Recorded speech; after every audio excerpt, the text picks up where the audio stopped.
इस वीडियो में हम लोग जानने वाले हैं कि चालक किसे कहते हैं, अचालक किसे कहते हैं और अर्धचालक किसे कहते हैं। यदि आप इन तीनों के बारे में अच्छे से जानना चाहते हैं तो इस वीडियो को शुरू से लेकर अंत तक और ध्यान से जरूर देखिएगा। यह वीडियो जैसे ही खत्म होगा ना, आप चालक, अचालक और अर्धचालक के बारे में बहुत ही अच्छे से जान जाएंगे। तो चलिए इस वीडियो को हम शुरू करते हैं। तो सबसे पहले हम यह समझ लेते हैं कि आखिर चालक, जिसे इंग्लिश में कहा जाता है कंडक्टर, कहते किसे हैं। तो देखिए, चालक वे पदार्थ हैं जिनमें विद्युत धारा का प्रवाह आसानी से हो जाता है। चालक क्या है? तो वे पदार्थ जिसमें विद्युत धारा का प्रवाह आसानी से हो जाता है चालक या सुचालक कहलाता है। चालक में ना मुक्त इलेक्ट्रॉन की संख्या अधिक होती है। देखिए, चालक एक ऐसा पदार्थ है, तो चालक ऐसा पदार्थ है जिसमें विद्युत धारा आसानी से प्रवाहित हो जाती है, यानी कि एक सिरे से दूसरे सिरे तक विद्युत धारा बहुत ही आसानी से जा सकती है। और इसमें देखिए, चालक में यह जो विद्युत धारा प्रवाहित वाला गुण क्यों होता है? क्योंकि जो चालक होता है ना, उसमें मुक्त इलेक्ट्रॉन की संख्या अधिक होती है और इसीलिए उसमें विद्युत धारा का प्रवाह आसानी से हो जाता है। जैसे कि चांदी हो गया, तांबा हो गया, एल्यूमिनियम हो गया, सोना हो गया, लोहा हो गया, यह सब क्या है? यह सब चालक हैं। अब हम समझते हैं कि यह चालक किससे कहते हैं, जिसे इंग्लिश में कहा जाता है इंसुलेटर।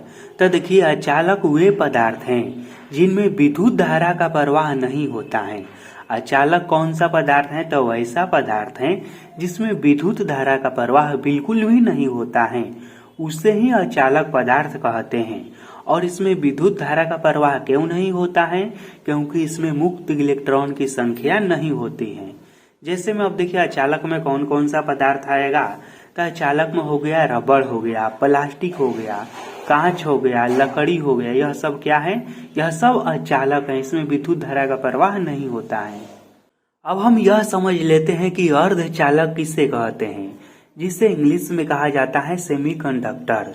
तो देखिए, वे पदार्थ जिनमें सामान्य परिस्थितियों में विद्युत धारा प्रवाहित नहीं होती है।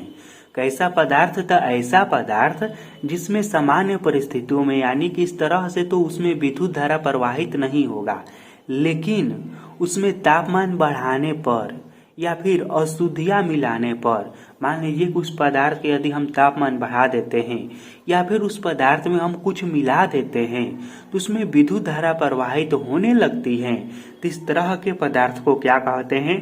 तो इस तरह के पदार्थ को कहते हैं अर्धचालक। जैसे में हो गया सिलिकॉन हो गया, जर्मेनियम हो गया, यह सब क्या है? यह सब अर्धचालक है। अर्धचालक से कहने का मतलब कि आधा कुचालक भी है और आधा चालक भी है, इसलिए इसका नाम क्या है? इसलिए इसका नाम है अर्धचालक। और यह पदार्थ ऐसा है ना, जैसे कि मान लीजिए यह नॉर्मल अवस्था में रहेगा ना, तो इसमें से विद्युत धारा नहीं प्रवाहित होगा, लेकिन इस पदार्थ को मान लीजिए गर्म किया जाएगा या फिर इसमें कुछ हल्का सा पदार्थ मिला दिया जाएगा, तो फिर यह पदार्थ विद्युत धारा का प्रवाहित करने लगेगा। तो इस तरह के पदार्थ को हम कौन सा पदार्थ कहेंगे? तो इस तरह के पदार्थ को हम कहेंगे अर्धचालक पदार्थ। ठीक।